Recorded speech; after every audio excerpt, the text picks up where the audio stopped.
The New England Patriots just got linked to this absolutely insane move. Let's talk about it. My name is Aaron. On the daily Patriots content, don't miss out. Hit the subscribe button. Takes you not even a second. Hit the like button. Helps me out as well. Hit the notification bell so you don't miss out. Ladies and gentlemen, we're jumping right into it. First and foremost, Stefon Diggs. The issues, in my opinion, it's just absurd. This whole situation, I truly believe, is being blown out of proportion. And I'm actually going to start from the bottom of this list and work my way up. But first and foremost, Mike Vrabel has already said, listen, we are going to have a conversation with Stefon Diggs between me, him, and the organization. And that's who it's going to stay between, okay? No one has said the NFL is getting involved. No one said any of these things. And no one has said that Stefon Diggs is going to be dropped or released, okay? Now, there's speculation out there, but I think those claims are ridiculous. You watch his videos of him working out, going in and putting in the work. It shows that he is committed to this. Yes, he was probably in a poor situation, obviously, in that video. It shouldn't have been recorded, all these different things. It is what it is. But when it comes down to it, I think this is going to blow over like a tumbleweed in Texas. People aren't going to worry about it, and it's going to be something that everyone forgets about. I want that. That is my stance, and I think that is what it's going to happen. Again, jumping back up to the top of the list, if he were released, $26 million was guaranteed to him.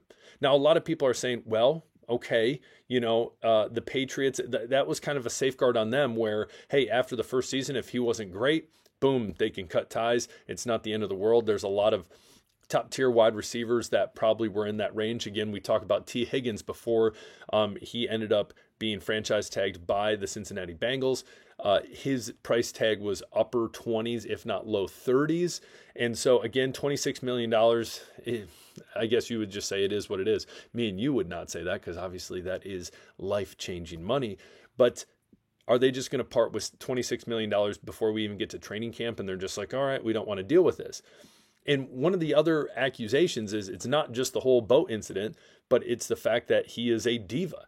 Again, I'm going to laugh at that. He has come in. He has done what he's told. Again, I would agree the video isn't the best thing, and it's probably not the best thing he's dating Cardi B. But the man's an American, okay? He's going to go out there and he's going to live his life. I'm sure after his conversation with Mike Vrabel, he's going to change some things around. And I think he's going to take some things more serious, and he's not going to take things as lightly as it comes to, people videotaping him, all these different things. But to say that he is going to be released or that is on the table, I don't think that's the case. I do not think that's the case. Maybe from the context of, hey, listen, the coach talk where someone's like, listen, everyone's always on the chopping block. You got to come bring your best. Maybe from that standpoint, but I have a hard time seeing Stefon Diggs getting cut. What do you think? Comment below. Do you think it's ridiculous? Do you think it's a huge possibility? I want to hear from you. Comment below. But again, I think it's getting to an absurd type point. Next up, OTA standouts from the second stint. Handful of guys that I am, again, I love to see. First and foremost, Kyle Williams.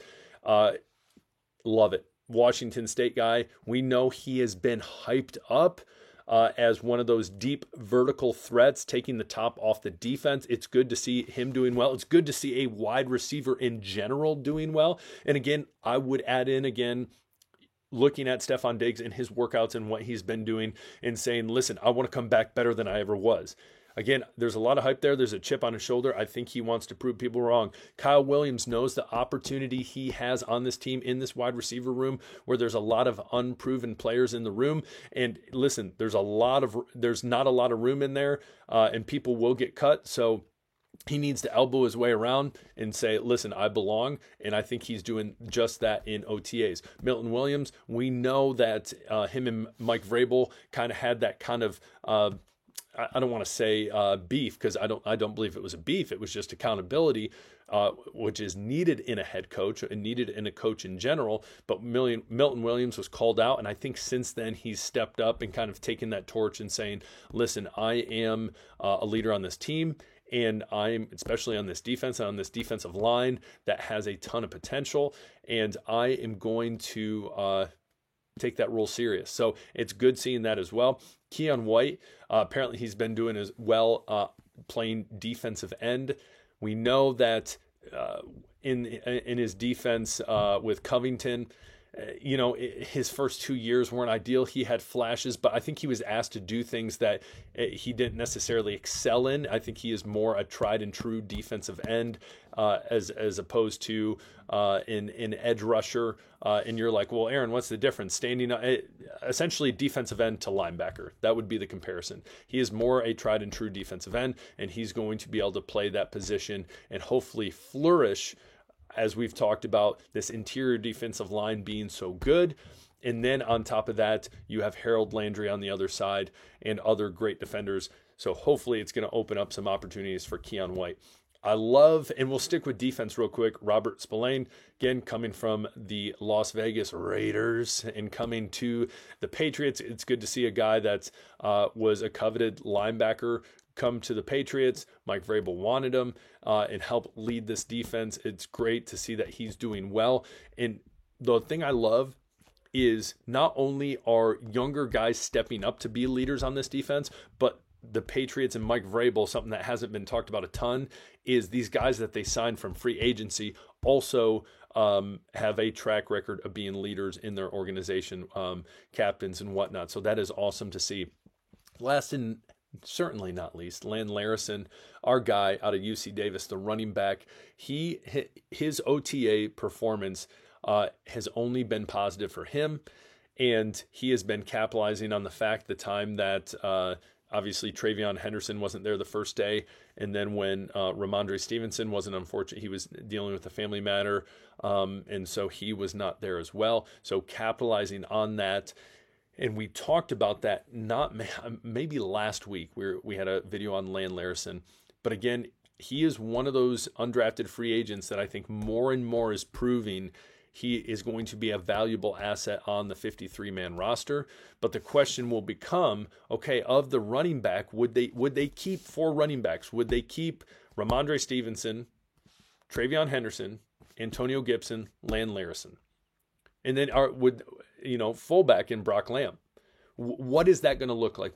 So here's my question with Land Larison. What do you think the running back room will look like week 1? Because Land Larison is obviously for sure a lock on the practice squad, no matter what. I would be surprised if he wasn't on the practice squad. So what do you think the running back room will look like come week 1 of the NFL season against the Raiders? I think you got Ramondre Stevenson, TreVeyon Henderson, and I would lean towards Antonio Gibson because he's more proven. He's a veteran. He's shown us what he can do, and I think he has a huge opportunity in a Josh McDaniels offense based on how he plays. And so, and that is, he is great at catching the ball out of the backfield, all these different things. Not saying Land Larison isn't, but I think the big factor for Land Larison is that he can contribute on special teams. So that would be a huge add bonus, because I don't think Land Larison is elbowing his way to take snaps from Ramondre Stevenson or TreVeyon Henderson. The only person in B would be Antonio Gibson. And right now, I don't know if I'm not leaning towards that direction, but again, his added value is, hey, he can go do punt coverage, all these different things. So again, bare minimum practice squad guy. But what do you think? Comment below. What do you think the running back room will look like for the New England Patriots week 1 of the 2025 season? Comment below. You guys rock. If you haven't already, hit the subscribe button, hit the like button, hit the notification bell, do it all. Appreciate it. We'll talk later. Peace.